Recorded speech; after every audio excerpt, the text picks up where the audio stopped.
If you love guitars, then this is the show for you.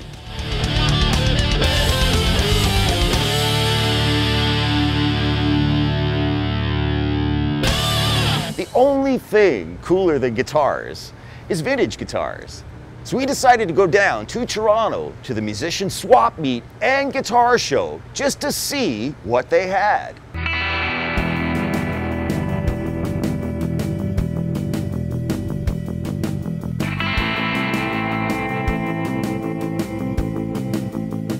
Hi Ed, how you doing? All right, man. Good to see you, man. Oh, great, great, good. Just wondering if you could tell us a little bit about the show. Yeah, well, you know, we've enjoyed good business with, you know, fine and vintage guitars from many people around the world and so on. We thought, well, we'd bring it home a little bit.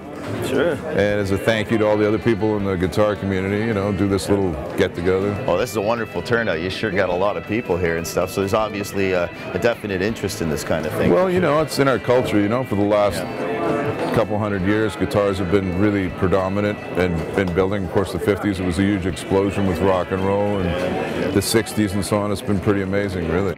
Ed is an awesome guy. Not only is he a Toronto music icon, but he also owns just about every vintage guitar you could ever possibly dream of.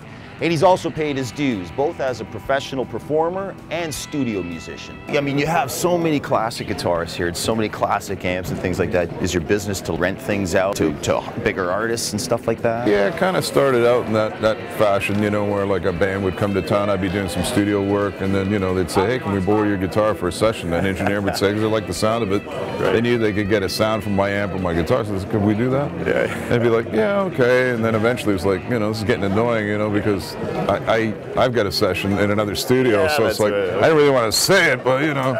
So I ended up getting a backup, because, you know, you break strings and stuff. And unbeknownst to myself, it turned out my first guitar that I was lending people was a 57 Strat, you know. Oh, so then I found out, yeah, and I got a secondary one, and that's really cool. You still have that Strat? I do. Oh, yeah. As a matter of fact, I even have the second one. Okay. Do you think that we can ever come back and see you sometime and maybe get a look at that guitar? Yeah, absolutely. That would be really cool. Yeah. Now, while we're here, I got to ask a few questions. Can you tell me about this Marshall?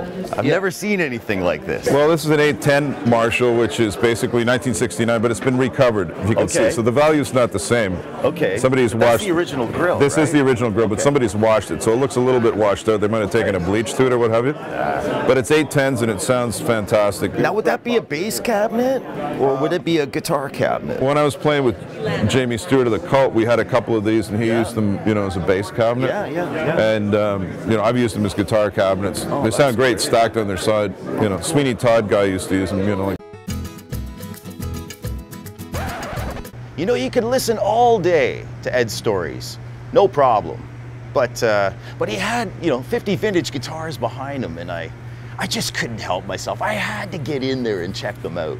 I've never seen this before in my life. I've seen melody makers and things, but this is an SG melody maker. It's got like the heavy-duty single coils, which sound really fat. It's like a really fat Strat. Mahogany, you know, 67 SG. Used to have like a tremolo. A lot of guys take them off and just use a wraparound instead. So it's a hardtail. And yeah, so it's just, you know, a little more sustained.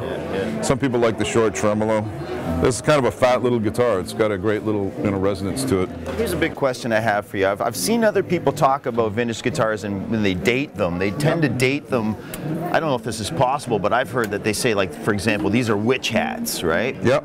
Now is that indicative of like the 70s or the 60s? Because I've heard guys say, oh, those are witch hats, that's a 70s guitar. So is it? No, they've got them on 60s and 70s guitars. Okay, man. I just wanted to clear that up, because I've heard some people explicit that 70s have the witch hats and 60s don't. These can be removed, right? So, you know, what you want to do is check the actual potentiometers for date codes, and that's usually, if it's the original solder, great way to date a guitar, because a lot of times guitars can be refinished or changed, and nobody really knows. Yeah, nobody really knows. $8,000, but we had it today for $7,000. So nice. Yeah. A 67 SG for $7,000.